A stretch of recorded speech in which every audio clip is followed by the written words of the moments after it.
Dear students, now we discuss about the factors of soil formation. कि soil के निर्माण में कौन कौन से महत्वपूर्ण कारक हैं जिनकी वजह से मृदा का निर्माण होता है। इसके पहले हमने शॉर्ट में मृदा की संरचना क्या है, मृदा का निर्माण कैसे होता है, इसके महत्वपूर्ण कौन कौन से पदार्थ हैं जो इसके निर्माण में कह सकते हैं एक अग्रणी भूमिका निभाते हैं, अर्थात मुख्य रूप से उसके निर्माणी तत्व के रूप में मेन कॉन्स्टिट्यूएंट ऑफ फॉर्मेशन है।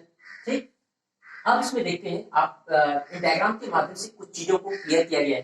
ये सबसे पहले लिखा गया सॉइल, इसके बाद लिखा गया क्लाइमेट, टाइम, फ्लोरा, फाना एंड माइक्रो ऑर्गेनिज्म, रिलीफ और पेरेंट रॉक्स। इसको पिछले वीडियो में भी इन सब कुछ शब्दों की चर्चा आपके सामने हुई रही होगी। दो तीन चीजें इसमें इंपॉर्टेंट रूप में पिछले वीडियो में नहीं उसको बताया गया था, क्योंकि यहाँ हम इसके बारे में विस्तृत रूप से चर्चा करते, इसलिए पिछले वीडियो में इसकी चर्चा नहीं की गई थी।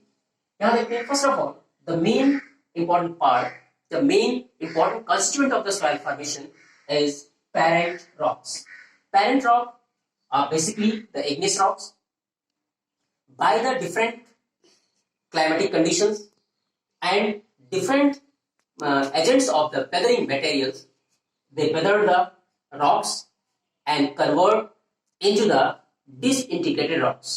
अर्थात जो weathering के या अपक्षय के जो एजेंट होते, जो कारक होते हैं, जैसे भूमि हो गया, ठीक, बहता हुआ जल, सॉरी भूमि नहीं, बहता हुआ जल हो गया, हवाएं होंगी, ठीक, और उसके बाद आप देखते होंगे तुषार, ठीक, ओला पड़ता है, ठीक, या साथ साथ आपने देखा होगा कि ड्यू, ओस पड़ती है, तो ओस पड़ने से जो मिट्टी के ऊपर की सतह होती है ठंडी होती है, फिर धूप पड़ती है गर्म होती है, फिर ओस पड़ती है फिर ठंडा होता है, फिर धूप पड़ती है फिर गर्म होती है। इस तरह से जो रॉक्स है, रॉक्स के जो ग्रेनुअल्स है, रॉक्स में जो कह सकते हैं कि उसकी जो कंस्ट्रक्शन होता है रॉक्स का, ठीक, उसमें की जो ग्रेनुअल्स है वो धीरे धीरे, अर्थात जो मॉलिक्यूल्स हैं वो मॉलिक्यूल्स अलग होते हैं, वो मॉलिक्यूल्स अलग होने का काम करते हैं, वो धीरे धीरे एक्सपैंड होते हैं, बार बार कॉन्ट्रैक्शन, एक्सपैंडिंग, कॉन्ट्रैक्शन, एक्सपैंडिंग की वजह से वो जो रॉक्स लेयर होती है वो टूट जाती है, जिसको हम वेदरिंग कहते हैं, ठीक। और वेदरिंग किसके ऊपर होती है? उस पेरेंट, उसी को हम पेरेंट रॉक बोलते हैं।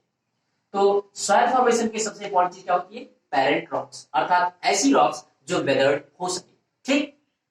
अगली चीज रिलीफ, अर्थात वहां की सतह कैसी, माउंटेनियस, प्लेटू है या फिर प्लेन एरिया है, ठीक। तो relief features is the most important constituent of the soil formation.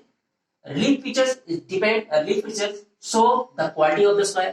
Relief feature इसको करते हैं कि किस प्रकार की सॉइल की क्वालिटी होगी, अर्थात माउंटेनियस सॉइल होगी कि वो प्लेटू टाइप ऑफ सॉइल होगी, हार्ड सॉइल होगी, सॉफ्ट सॉइल होगी, ठीक। इसके अलावा अगली बात करते हैं फ्लोरा, फाना और micro organism. Same as just we discuss in the previous video about the micro organism या organic matter. So flora, fauna and microorganisms is the part of organic matter. They develop in the soil and soil become as a fertile soil.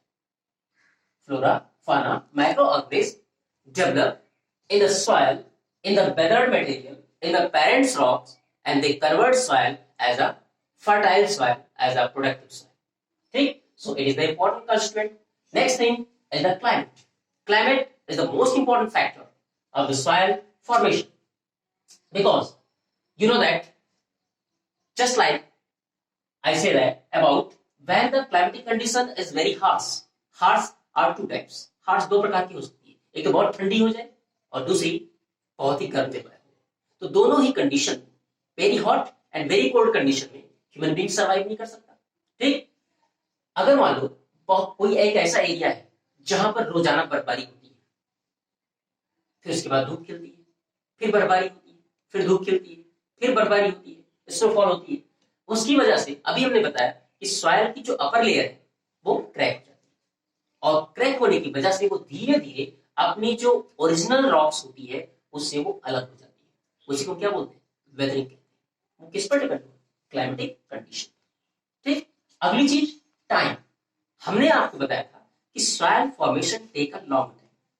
Soil formation होने में एक लंबा समय लगता है। Example के रूप में शॉर्ट में समझा दिया था कि आप डस्ट को कैसे मृदा के रूप में कन्वर्ट करोगे, लेकिन साथ साथ ये भी आपको कहा गया था it take a long time, not as a short process, बहुत धीमा प्रोसेस या बहुत छोटा प्रोसेस नहीं है, it is a long process, it take a long year, बहुत लंबा समय इसमें लगता है, ठीक, लॉन्ग टाइम लगता है, और तब जाके एक सॉइल कन्वर्ट होती है। इसीलिए आगे अगले वीडियो में आपको ये बताया जाएगा कि हाउ डू वी नीड या why do we need to soil conservation, soil conservation की आवश्यकता क्यों है, क्यों हमें सॉइल को कंजर्व करना चाहिए, बिकॉज एक बार इस अगर सॉइल को, क्योंकि हमने क्या बताया था, it is a natural resource, और नेचुरल रिसोर्स है लिमिटेड रिसोर्स होते हैं, और क्योंकि ये जो रिसोर्स होते हैं ये प्रकृति द्वारा हमें गिफ्ट के रूप में मिलते हैं, इनकी मात्रा सीमित होती है, इनके बनने में लंबा समय लगता है, इसीलिए हमें इनको बचाना भी जरूरी होता है, क्योंकि ये हमारी मूलभूत या फंडामेंटल जो नीड्स है उसको फुलफिल करने का काम करते हैं। तो बच्चों, बहुत डिस्क्राइब करके आपको सॉइल फॉर्मेशन नहीं बताया गया, कारण क्या, बड़ी क्लासेस में इसको आप बहुत डिटेल में समझेंगे, ठीक, यहाँ पर केवल अकॉर्डिंग टू योर कंटेंट, आपको कंटेंट कितना है, आपको कितना स्टडी मटेरियल की आवश्यकता है, उसी स्टडी मटेरियल के अकॉर्डिंग आपको सॉइल फॉर्मेशन का प्रोसेस समझाएंगे, ठीक। इसके बाद नेक्स्ट वीडियो में हम लोग सॉइल कंजर्वेशन की